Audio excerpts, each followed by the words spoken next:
So good morning to all. Today I am going to talk about the topic basic rights of Indian citizen. So before moving on to our topic, let's first see what are the fundamental rights. Fundamental rights in India are the rights guaranteed under Part 3 of the Constitution of India. Fundamental rights for Indians have also been aimed at overturning the inequalities of pre-independence social practices. Specifically, they have also been used to abolish untouchability and thus prohibit discrimination on the grounds of religion, race, caste, gender, or place of birth.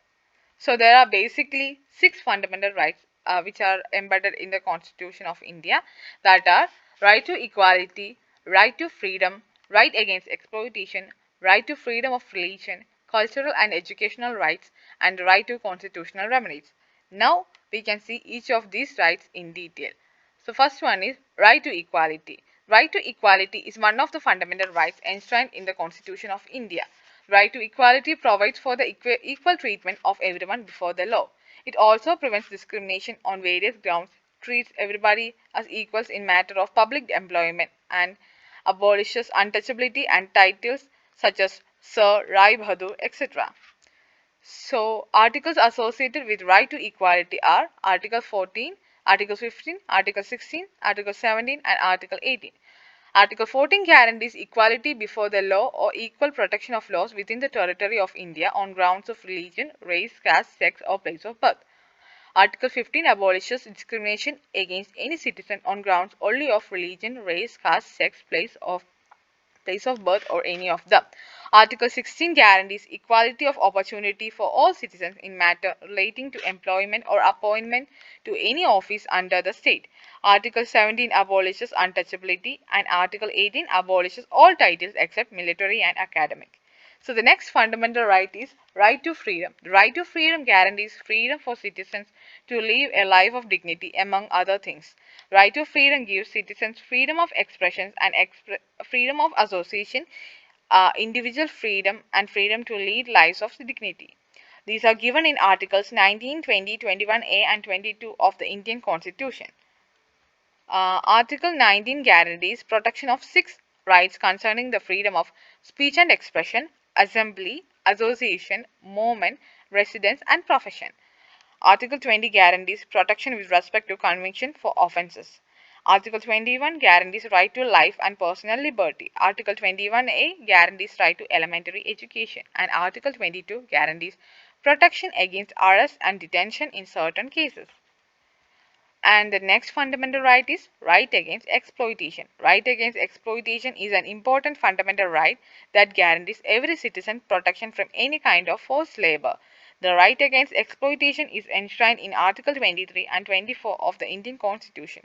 It lays down certain provisions to prevent exploitation of the weaker sections of the society by individual or the state. So the articles associated with the right are Article 23 and Article 24. Article 23 prohibits traffic in human beings and forced labor. Article 23(1) Traffic in human beings and the beggar and other similar forms of forced labor are prohibited, and any contravention of this provision shall be offence punishable in accordance with the law. Article 23(2) Nothing in this article shall prevent the state from imposing compulsory services for public purposes, and in imposing such services the state shall not make any discrimination on grounds only of religion, race, caste, or class of any of them. And Article 24 prohibits employment of children in factories, etc. This article also forbids the employment of children below the age of 14 in any hazardous industry or factories or mines without exception. Now we are moving on to the fourth fundamental right, that is right to freedom of religion. Right to freedom of religion or religious forms an integral part of the fundamental rights as envisaged in the Constitution of India. India is a multicultural and multi-religious state. Many religions, religious sects, and denominations exist in our country. These diverse religious sentiments of people were kept in mind by the framers of the Constitution of India. India is a secular state, and it observes an attitude of impartiality towards all religion. The impartiality is secured by the Constitution under Articles 25 to 28. Articles associated with the right are Article 25, which guarantees the freedom of conscience and free profession, practice and propagation of religion.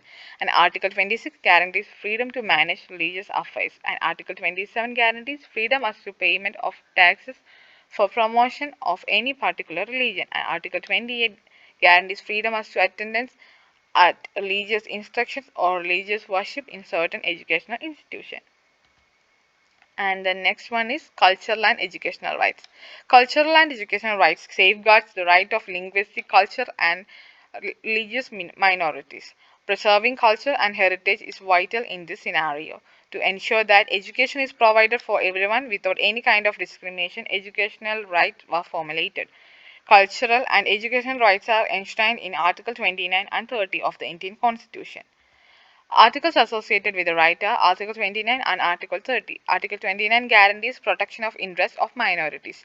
Article 29(1).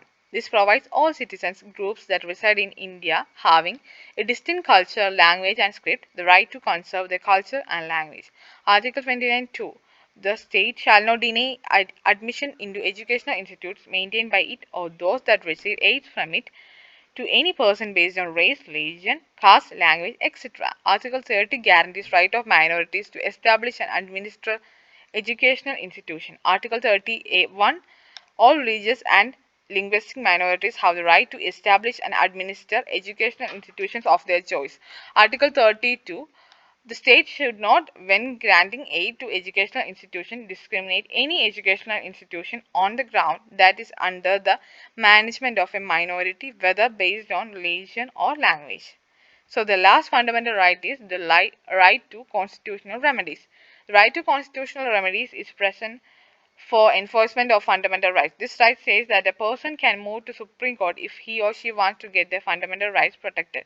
In this right, the Supreme Court as well as High Court is given the power to instill the fundamental rights. The power can be issued by local courts also to extend the rights. This right comes under Article 32. It is also known as right to constitutional remedies.